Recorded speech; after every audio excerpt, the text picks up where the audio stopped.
పడిమెట్ల పైకెక్కి గుడికేగు భక్తులకు ఎదురొచ్చే బంగారు స్వామి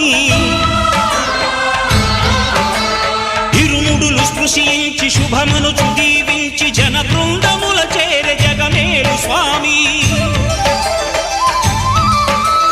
తన భక్తులొనరిల్చు తప్పులకు తడబడి ఒక పక్క ఒరిగెన ఓంకారమూర్తి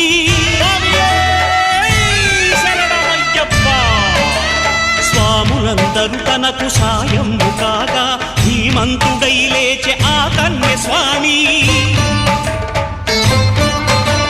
పట్టబంధము వీడి భక్తతతికై పరుగు పరుగున వచ్చే భూమిపైకి నరుడై